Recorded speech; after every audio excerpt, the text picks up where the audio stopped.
Assalamualaikum warahmatullahi wabarakatuh. Waalaikumsalam warahmatullahi wabarakatuh.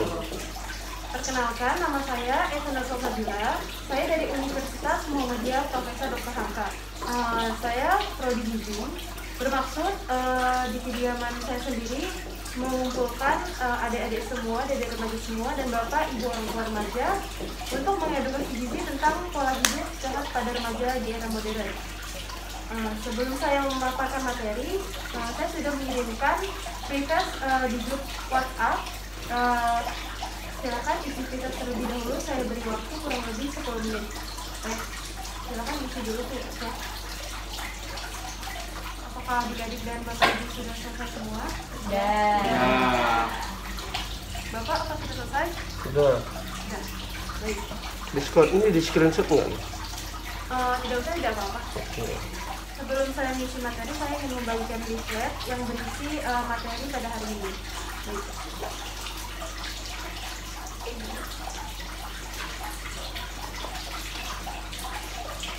Dek, ya. Apa ini materi pada hari ini? Ya.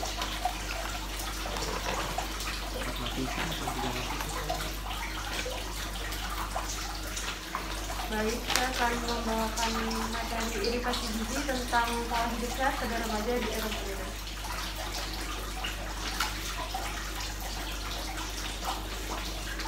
Pola hidup sehat pada remaja di era modern.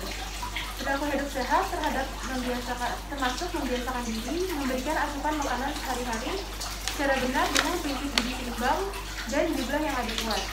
Selain daripada itu, gaya hidup yang berhubungan dengan pola aktivitas dan pola istirahat sehari-hari dan manajemen stres sangat perlu diperhatikan dan dievaluasi secara berkala untuk mendukung perkembangan potensi diri yang optimal.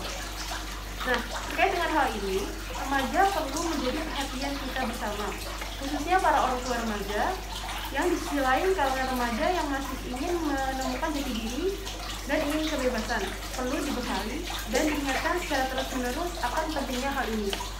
Penekanannya pada penerapan pola hidup sehat, pola yang seimbang yang sesuai dengan tradisi dan budaya setempat tentunya. Nah, rumusan bagaimana pola makan sehat dan pola hidup sehat yang seimbang bagi remaja ini sangatlah penting.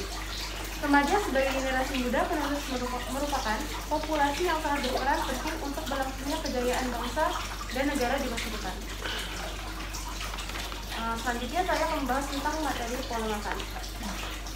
Asupan makanan sehat dan seimbang diaplikasikan dalam sehari-hari sebagai makanan yang tepat jenis, tepat jumlah, dan tepat waktu. Jadi ada 3 tepat, yaitu tepat jenis, tepat jumlah, dan tepat waktu. Tepat jenis ini artinya adalah asupan makanan harus mengandung unsur-unsur yang dibutuhkan oleh tubuh. Apa saja sih unsur-unsur tersebut? Nah, unsur-unsurnya itu ada karbohidrat, protein, lemak, vitamin, dan mineral. Nah, karbohidrat sebagai bahan makanan sumber energi dipenuhi dari makanan jenis padi, gandum, jagung, dan aneka umbi-umbian. Itu adalah contoh-contoh makanan yang mengandung karbohidrat. Nah, protein sebagai makanan sumber zat pembangun terkandung banyak pada berbagai jenis daging, ikan, telur, dan aneka jenis kacang-kacangan.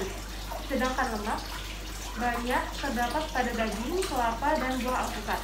Nah, vitamin ini bisa diperoleh tubuh dari makanan berupa aneka jenis buah-buahan dan sayuran. Jadi, di dalam buah-buahan dan sayuran itu banyak terkandung vitamin. Contohnya saya ambil buah jeruk. Di dalam buah jeruk terkandung vitamin C. Selanjutnya saya akan membahas tentang mineral. Mineral sebagai bahan pelengkap dalam metabolisme tubuh bisa dipenuhi dari beberapa macam buah-buahan maupun sayuran tertentu. Tepat jumlah, selanjutnya tepat jumlah diartikan bahwa asupan makanan haruslah adekuat, atau adekuat itu adalah mencukupi kebutuhan sehari-hari, kebutuhan tubuh perharinya. Dalam hal ini bisa ditentukan berapa jumlahnya sesuai dengan berat badan kita, usia kita, dan kondisi fisik sedang dalam keadaan sehat atau tidak. Nah, setelah bekerja atau sesuai dengan aktivitas yang dilakukan. Sedangkan tepat waktu diartikan sebagai asupan makanan harusnya diberikan sesuai dengan waktunya dan diberikan secara teratur.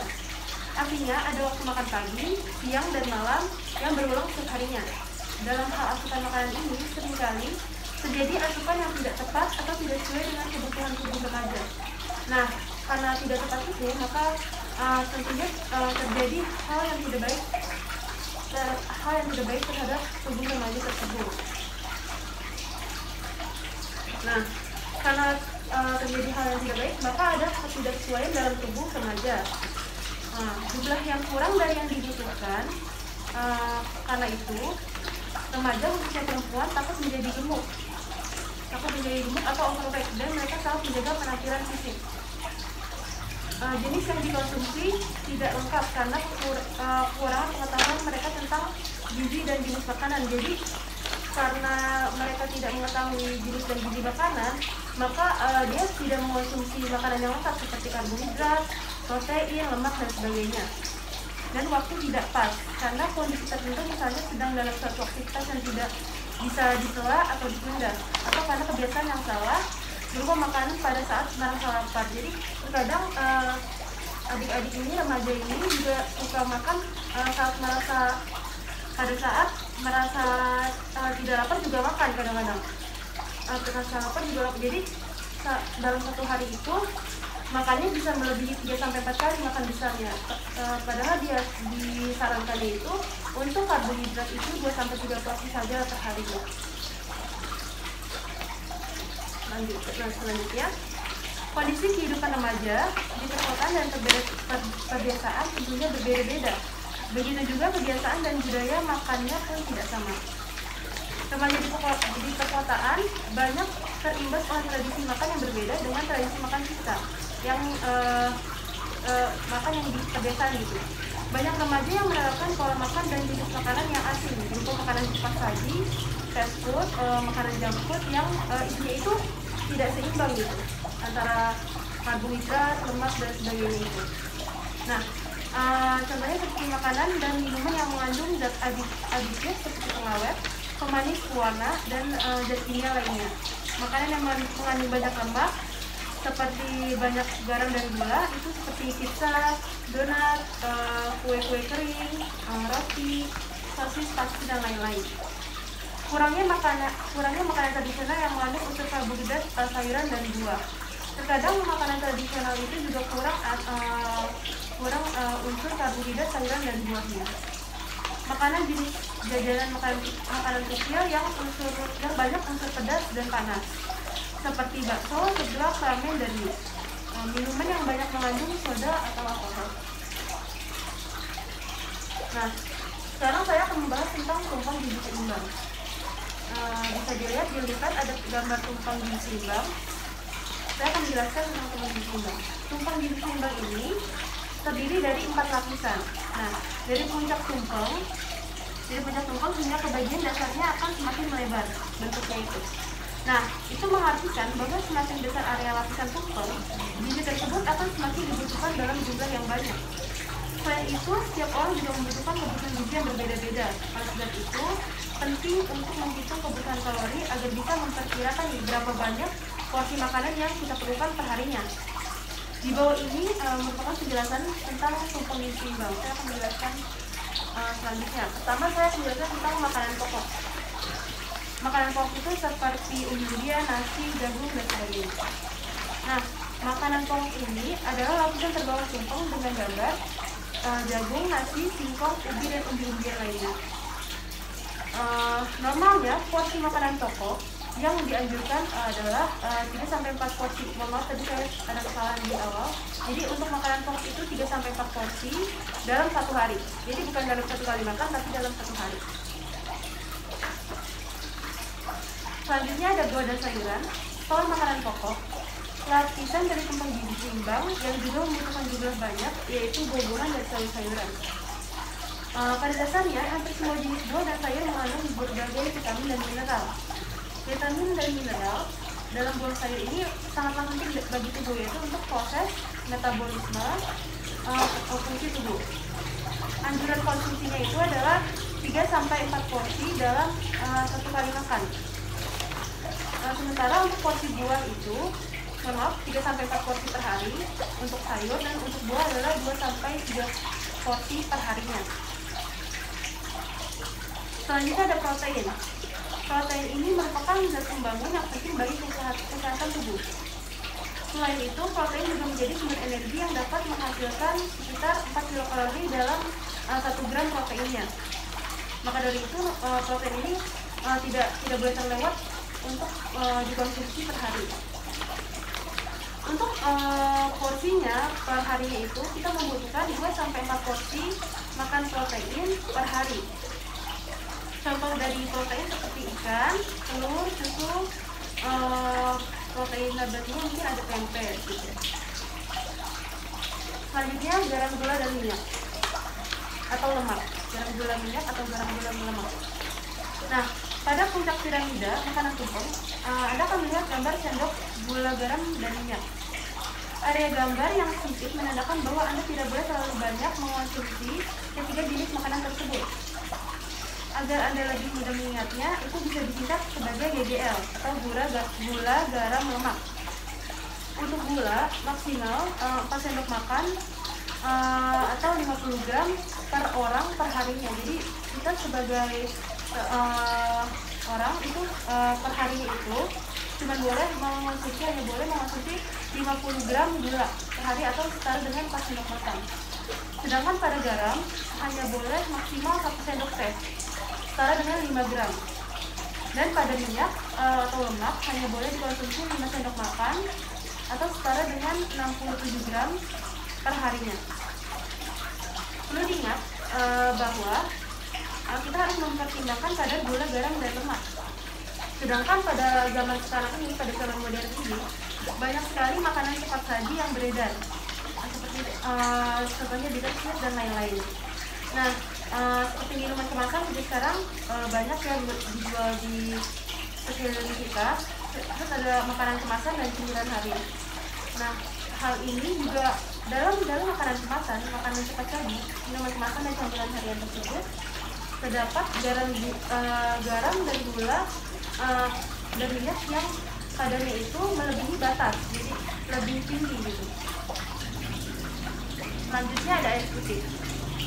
Air putih juga sangat penting nih untuk tubuh kita, karena air putih tersebut berfungsi untuk membentuk tubuh, mengatur suhu tubuh, melarutkan zat-zat tertentu, dan sebagai media pembuangan racun serta sisa metabolisme.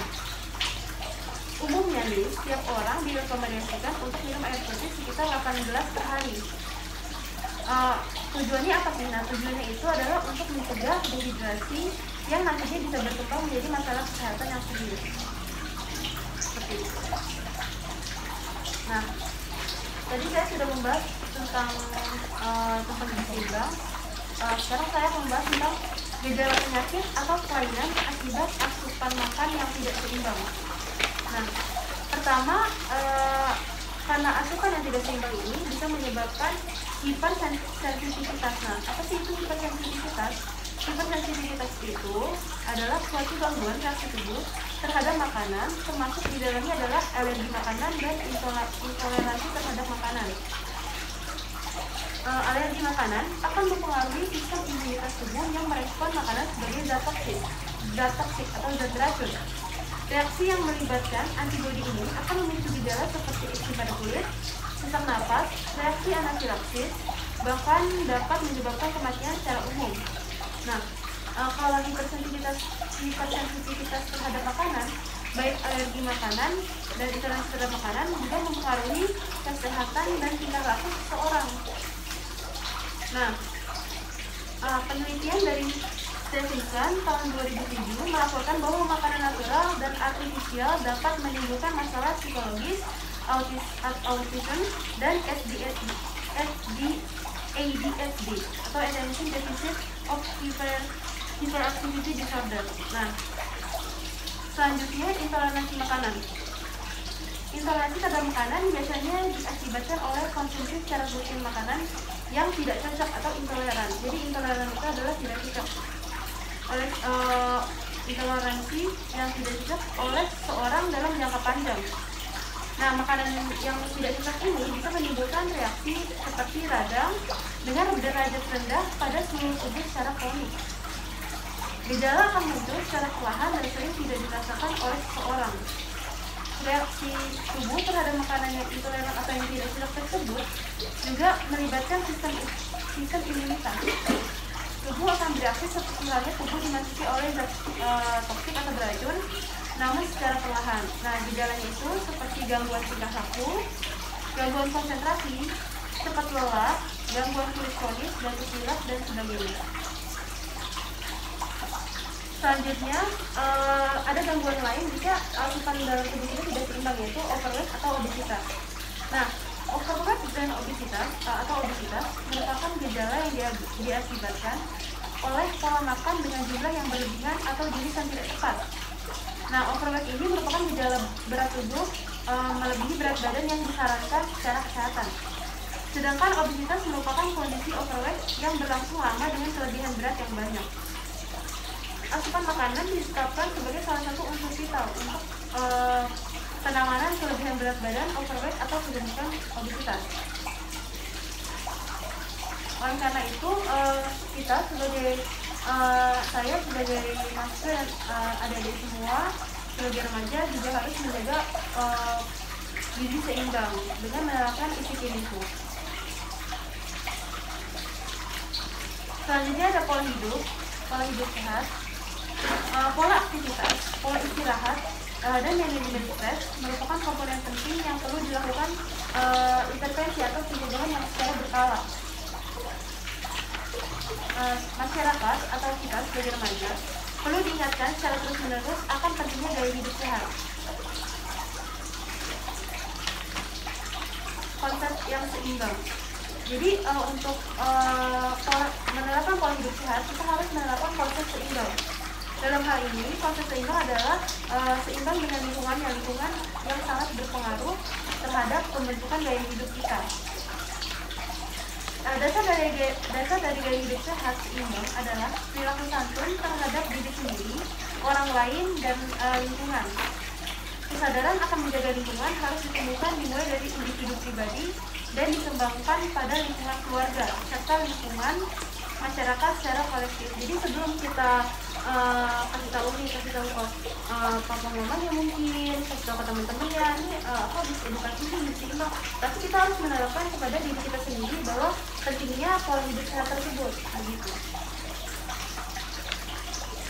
Nah, karena saya membahas tentang edukasi gizi remaja di era modern, saya akan menjelaskan tentang lama penggunaan gadget yang sehat pada anak dan remaja. Durasi yang disarankan untuk anak main gadget adalah sekitar 1-2 jam per hari. Tergantung juga pada usianya. Kalau usia anak di bawah 2 tahun, disarankan sama sekali tidak diberi akses pada gadget. Jika benar-benar diperlukan, anak usia di atas 1,5 tahun dapat mengakses gadget, tapi hanya dibatasi saja waktunya, dan itu perlu pendampingan orang tua. Waktunya itu tidak lebih dari 1 jam per hari, itu untuk anak usia di bawah 2 tahun. Sedangkan untuk anak usia 2-5 tahun disarankan mengakses gadget hanya 1 jam per hari saja. Itu pun sebaiknya hanya program yang berkualitas.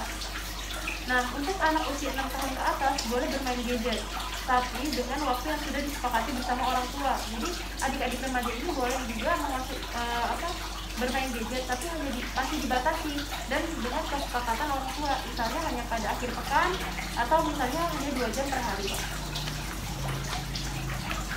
Nah, hal yang perlu adik-adik pahami juga, durasi yang disarankan ini tidak berlaku pada penggunaan gadget seperti ponsel atau tablet saja, tapi juga termasuk kayak seperti menonton TV atau menggunakan komputer atau laptop, itu termasuk gadget ya, jadi itu juga dihitung. Jadi karena menggunakan gadget juga ada dampak buruknya nih, seperti kecanduan gadget pada anak dan gangguan perkembangan kognitif yang seperti contohnya tidak bisa berempati, malas berpikir, kelebihan berat badan, karena sebenarnya kalau kita lama menggunakan gadget kita menjadi mager atau malas gerakan.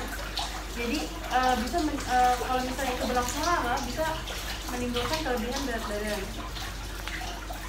Selanjutnya aku ada tips mengurangi bahaya paparan sinar blue light atau sinar cahaya biru. Jadi kan kalau kita memakai gadget seperti komputer, HP, itu ada paparan sinar. Nah, itu sinar itu disebut paparan cahaya biru atau blue light. Nah, tips menguranginya adalah pertama adalah kurangi kecerahan layar. Jadi nggak usah layarnya itu full gitu cerahnya, cuma sedikit aja asal terlihat gitu. Nah, sering berkedip maksudnya ini adalah karena terlalu sering menatap layar gadget secara tidak sadar akan menurunkan frekuensi berkedip pada mata. Ini terjadi secara natural dan bisa membuat mata kekurangan kelembapan atau matanya bisa menjadi kering. Nah, selanjutnya adalah tips yang ketiga tadi kan sudah kurangi kecerahan layar, yang kedua sering berkedip. Yang ketiga adalah gunakan latar belakang abu-abu. Nah, nyatanya warna background dari gadget dapat mempengaruhi kestabilan mata. Mengubah latar belakang juga dapat bisa memudahkan mata untuk lebih fokus. Sekian materi saya tentang edukasi gizi pada remaja, tentang pola hidup sehat di era modern. Wassalamualaikum warahmatullahi wabarakatuh. Waalaikumsalam warahmatullahi wabarakatuh. Selanjutnya adik-adik dan bapak ibu bisa mengisi poster yang sudah saya berikan di grup WhatsApp.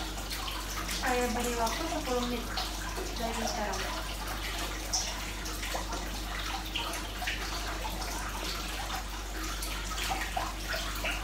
Apakah adik-adik dan bapak ibu sudah selesai? Tadi sudah selesai? Ini sudah selesai? Apa sudah selesai misinya? Ya. Sudah. Baik, terima kasih atas partisipasi adik-adik remaja dan bapak ibu orang tua remaja atas pemaparan saya, pemaparan edukasi diri saya hari ini. Sekian, wassalamualaikum warahmatullahi wabarakatuh. Waalaikumsalam.